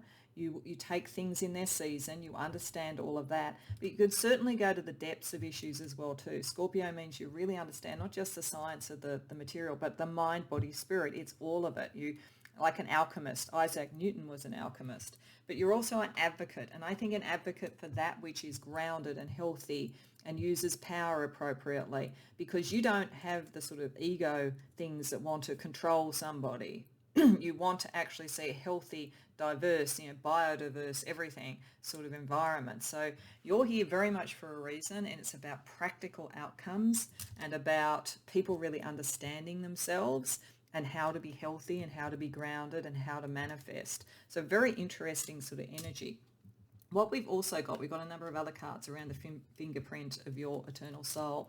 So firstly, we have some archangel energy and some astrology energy, just to give a little bit more information, and I'll describe the other cards as we go. So archangel energy for you, that doesn't surprise me. Michael, strength, you're very strong. And part of it with Mercury there is you are meant to be communicating a message around this. It's the advocate. You have a point of view about all of this, and you will do something with that point of view. You will communicate it in some way, in a very strong way, and in the right sort of timing. You have an excellent sense of the right time to say something. And then we also have Haniel, romance. So you're also going to enjoy the good life and having love in your life and a healthy sort of romance and so forth, a grounded romance. So you're very much able to also enjoy yourself and on all levels, which is lovely. We have Aquarius, which gives you that kind of transpersonal, larger than life, we're here for a bigger purpose than just ourselves sort of energy, which again fits with this grounded energy. It's interesting, it's like earth and air there. It's sort of like the understanding philosophically, and also the earth. And I always think Aquarius is a bit like spirit as well. So again, we've got this mind, body, spirit thing with you. And Jupiter. So really being able to manifest. You're definitely a natural manifester, someone who can bring in love, expansion, wisdom, all of those sort of things. Very confident. You're very confident. That's why you're not in a hurry. People, and I don't think people would ever think you were slow or anything. You're just very grounded. You're very sure. You're someone who's people go to for that kind of clarity and that sense of stability and really knowing your stuff. Okay, so the next part of it was to look at some sacred site connection. It might be past life, it might be current life, and some past life energy that may be relevant to your eternal soul at the moment. So we have Lake Baikal, folklore and storyteller, and upper class and wealthy. Okay, so Lake Baikal is in Russia. It has sort of very still water, very clear, pure water. So it's a natural phenomenon that is sort of untouched and pure. So I think that kind of connects. You may have connections to Russia. You may want to travel there. You may have lived there. The kind of spiritual overlay, they say, is I can be independent and successful, and definitely you can. I can be alone and not lonely. Being different can be a source of power, and there is magic in the world, and I can perceive it. So yes, you're the master manifester, the person who is yourself, the person who'll be alone if they need to, but you're not going to really be alone, I don't think, because you can also bring love in. The upper class and wealthy is interesting from a past life perspective. I think this is partly this Capricornian energy. You do understand material things in the world, how to make money, but you're also a great storyteller with the Scorpio sort of energy, advocate. You can be likely to have taken forward oral traditions and so forth between cultures and so forth. So there's that energy as well around you. Okay, and so last but not least, in looking at the imprint, the spiritual fingerprint of your soul, I have a deck that has different people from history and contemporary life, just to sort of see anything sort of similar in the energies, a bit like looking at Isaac Newton. So we have Ernest Hemingway. Yeah, there's the writer again. You're definitely able to sort of create, write, tell a story.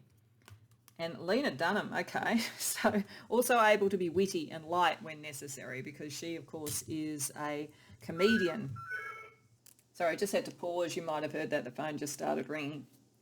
Okay, so as I say, there's something here about being able to tell stories at depth, but also with a lightness of touch. This is sort of the timing too. You're really good at timing. Like comedians are very good at timing. So I think that's just picking up that sort of energy. To say it's not that you're slow. I mean, because comedians are never slow. They're very quick. But it's something about having excellent timing and understanding how to tell the story, the narrative arc, all that kind of thing. Okay, so we're going to use tarot now, and we're going to ask where you're up to with your eternal soul in this life at the moment. Then we're going to ask what you're meant to learn this time round, and then how that is actually contributing to the collective that we are all part of. So firstly, where are you in this current incarnation around your eternal soul, the evolution of your eternal soul?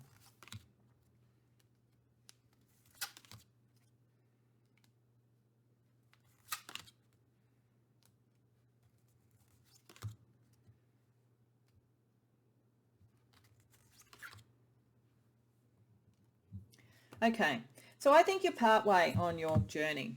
I think you've definitely worked out how to sort of manifest in the world, though possibly after some things that didn't quite work with the Four of Earth reversed. Though to me that is also about timing. I think it's really saying that one of the reasons that you're already starting to manifest, you know, a career, financially, whatever that might be to you, one of the reasons is because you know when to let go of things when their time is done. And you don't feel wedded to any particular material process. You can let go when necessary. In fact, it's interesting with the Empress reversed. I feel like sometimes creatively you go, I abandon my children. And I don't mean that literally as in children. I mean it's like, you know, you could write a novel and then it's not quite the right thing for the moment, so you would shelve it and go on to the next thing. You have a kind of a capacity to take certain things and then decide whether it's the right time for them, it's the right way of doing things, and so forth. It may be suggesting that for some of you, you are not pursuing things like being a parent at the moment, or you know, family, because you are building a business, or you're focusing on work as well too. That's a possibility with that. There is something around love to sort out. You maybe have put love, family, and all those sort of things on a back burner. And we did see Haniel, who said that, you know, you should have love in your life. Or you've got some sort of disappointments from love that you haven't fully worked through. But I think it's because you're in a very competitive environment at the moment with the Five of Air. There are some intellectual battles. There's some planning to do. There's all that kind of thing. So it just feels like at the moment you're very focused on the Capricornian side of things. And I don't think that's a problem because, as I say, you don't hold on to things past their time. But at some point, I think you'll need to sort of focus on like love, family, those other types of ways of being in the world. And if you are in that, you know, and there's an issue around that, then it may well be even something that you've learnt materially in your life is something that you can bring to bear to sort that out if there is actually an issue. Okay, so we're now going to ask what you are meant to learn for your eternal soul in this lifetime. So, Hanged Man. I'm sorry if you can hear that noise in the background. Somebody's doing some gardening outside. There's a bit noisy. Nine of Fire and Justice. Okay. So the interesting thing for you is that I think, as I say, you're very grounded. You have an excellent sense of timing. You know what you're doing. You sort of know who you are. But one of the things that you're going to need to learn this time, so that you have all the energy to do all the things, is how to let go of certain focuses, I think. So I think this is saying that you could end up too much in the Capricornian side of things and not enough sort of in the Scorpio. There is sort of like there's a lot of energy being put into that side of things, and maybe you are going to need to sort of like fight a battle at some point around all of that, and maybe an internal battle. It's like, what's the balance, and what's your philosophy, what's your belief structure around all of this? How does that help you work out how best to use your energy when you're creating things? Because with the Hangman, it's about having a different perspective. It's about not getting stubborn about things. And you can, if you're very earthy, you can get a bit stubborn. That's part of the nature of it. So there's something about that, bringing a kind of intellectual balance in so that your energy is better used. And then let's ask what also you in your evolution and you going through those learnings are helping with the collective with.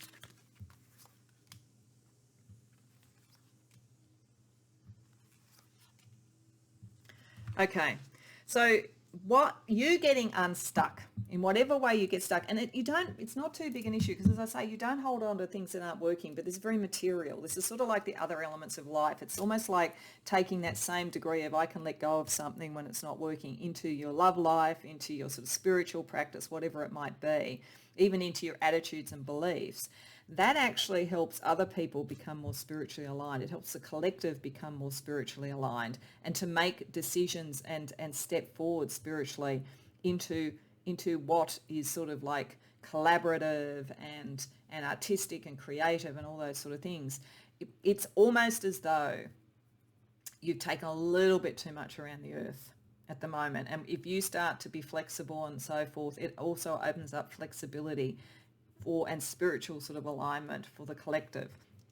So because you're a powerful manifester, what you manifest in your own life flows over into other things. And it's sort of like just getting that into balance and taking the same attitude that I think you take to material things to all elements of your life actually frees up the sort of spiritual development and creative energy for the collective. So it's very interesting. So what we're going to do now is we're going to use effectively like a pentagram: spirit, earth, fire, air, water. And we're going to look at various oracle decks to get some more information for you about your eternal soul across those sort of aspects of existence. So we'll start with spirit, looking at spiritual gifts that you have that could be helpful. Excuse me.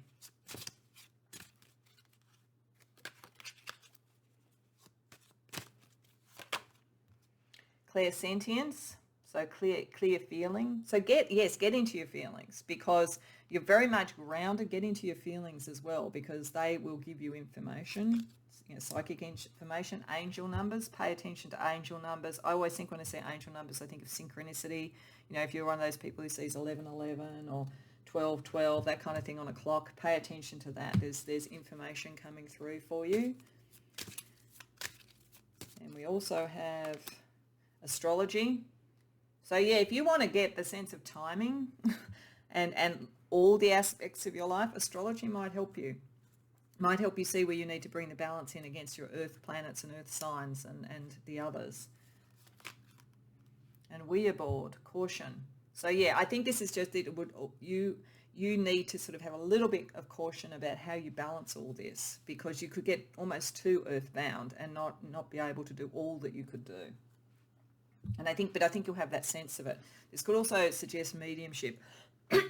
So picking up sort of energies that way. Some of that clear feeling might be feeling sort of like messages from people, in your loved ones who have passed on, or in your extended family and so forth. Let's look at Earth, because Earth is such a strong thing for you. Let's see the sort of energies around that particular element for your eternal soul at this point in time. Unconscious, mature soul. Okay, so I think that you're very mature around earthy things. You're all over that. You could do a masterclass in manifestation and how to be in the earth, but it's almost so good that it's unconscious. They talk about that conscious competence model, where you sort of start with being unconsciously incompetent and then you end up being unconsciously competent. There is a degree to which you're unconsciously competent around earthly things, but it also potentially makes you less conscious of some of the rest. I think that's all that's saying. And use that maturity, that sort of understanding of the world and yourself to get that balance right. And then we've also got don't compromise.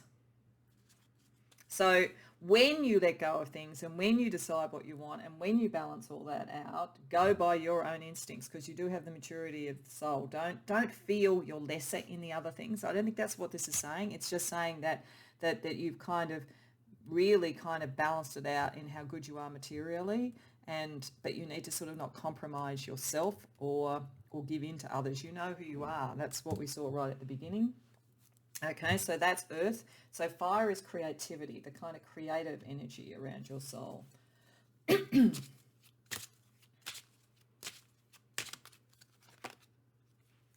Inspiration, reflections.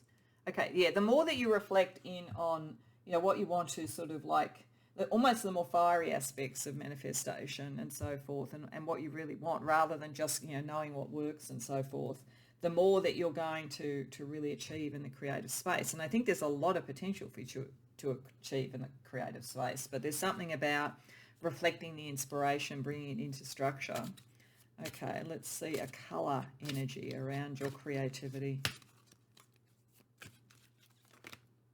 Lavender, body, mind and soul connection. Yeah, that's what it is for you. It's like, you are actually very, very capable of getting the body, mind and soul aligned. You actually are. It's just that because you're so good at the sort of material side of things, that's tended to take precedence. But part of this for your creativity is getting that all into balance.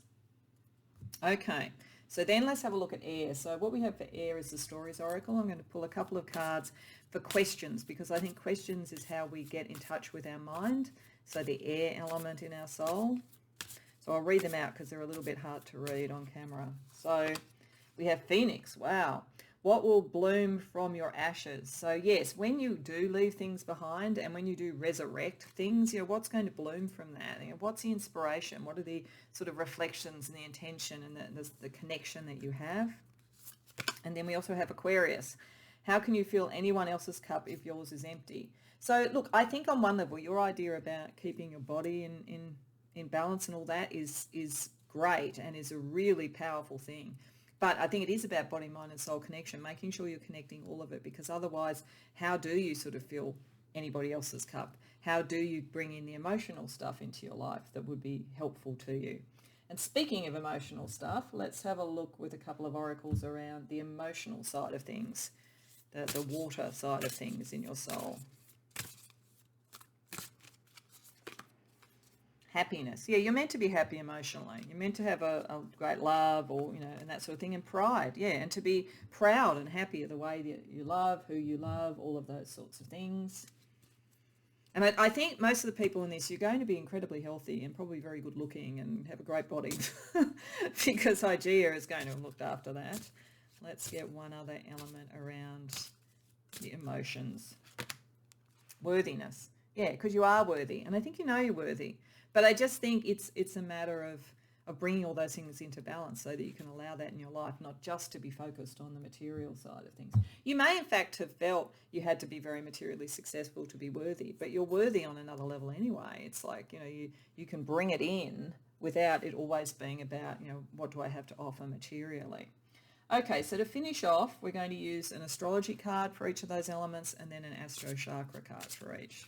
So an astrology energy around the spirit for you.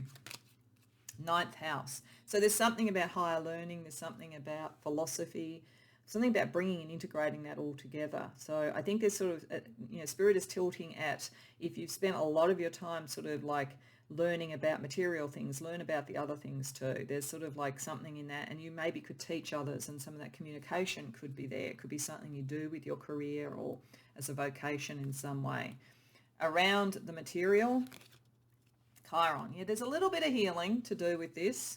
It does suggest for some of you, you're going to potentially have a career in healing in some way. As I say, that came up right at the beginning with Hygieia. So some of you who have come here could be doctors, nurses, therapeutics, that kind of thing. That's a very good way to be using it. But otherwise, I think it's healing the focus on that compared to other aspects of your life. Around your creativity, we have Scorpio, so that's connecting back here. There's something very deep in what you could create, very deep, and sort of allow it to go that deep. Allow yourself to go that deep. That's where you'll get your inspiration from, the reflections about what is truly deep and meaningful within what you could create. For air, we have sextile. So I'm going to roll the astro dice to see what planets are there, but it's about ease. There is actually a great deal of ease around communication, air things for you. It's a natural talent that you may be underestimating a bit. And around the heart, we have waxing crescent, set your attentions, self-confidence. Yeah, be confident. Something's coming in. You can draw it in. You are a manifester. So I'm also going to roll the astro dice just to sort of show what planets are there. So we have Uranus, so something very original about the way that you think. Works really well with Mercury, how you communicate. Yeah, this is the communication energy. You are definitely someone who could communicate something original and new into the world. All right, and to finish off, let's just get an Astro Chakra card for each of those elements as well. So, for your spirit energy, we have the 6th chakra, the 3rd eye chakra, intuition, Saturn, discipline, definition. Yeah, you are very telepathically connected to others. You're very grounded, and Saturn is very grounded. You will take the time that you need, Saturn around time. Defining this is also why we've got the 9th house. I think there is something about defining the spiritual in your life as well as the material that's important. Speaking of the material, let's see what we have for Earth. We have, yeah, they're very connected. We've got two third eye chakra, and this is Venus. So yes, bringing in love, you know, what you really want, what you really care about, and your dreams and intuition into the material and connecting it back to the structure and the learning that you have in the soul. It's like having Venus and Saturn conjunct. But I think in this, it's actually, that can be a bit of a tricky thing. But I think in this is actually bringing in the structure for the real love. That's why we have the sort of sense here that you can be confident you bring that in. Okay, over here around creative energy, we have the solar plexus. This is, yeah, you are meant to be creative in some way because the sun is there, and it is your will, it is who you are. You know, you know who you are. That's part of your power, and creatively you can express that in some way. Then let's see with the mind, because I think there's quite a bit around the mind for you and communication for you. Yes, because then we've got the connection between the creativity and the mind, how you articulate it, and the wisdom that you take out. And something very honourable, something that is very healthy, something that people would really respond to. And that's like having Jupiter and the Sun conjunct, which is pretty damn good. That really shows the manifestor again, really being able to, that powerful manifestation. But it's creative and intellectual. You can then work into material thing, but it's like it's there. So that's why Spirit doesn't want you to ignore that side of things. And then last but not least, we'll get a card for the emotions, for the water energy. And we have another solar plexus chakra, and this is using Mercury, communication and your self-esteem. That's what's going to help draw in the love for you, that you will be able to communicate something that is clear and that people find attractive. But again, it's like Sun, Mercury and Jupiter conjunct. I mean, that couldn't get much better. I mean, seriously, to manifest something, to create it, to communicate it, certainly if you want to do anything creative and anything around communication, you're going to be off the charts. And it's like focusing on that first. Then the material stuff comes in because you're unconsciously competent about that. You can just do it. You're just a manifester. But what you should be kind of concentrating that kind of manifestation energy on is connecting to your spirit to bring in the love, because the rest of it is sort of the engine room, I think, of what will create the money, create who you are in the world. And your timing, as I say, brilliant, really, really balanced. So I hope that resonates for you, Pile 4, and I hope it was helpful. If so, please like the video and subscribe. And if you care to share about it in the comments, I'd be really interested to hear, because this is a very interesting energy. Beyond that, I wish you well, and I hope to see you in future readings.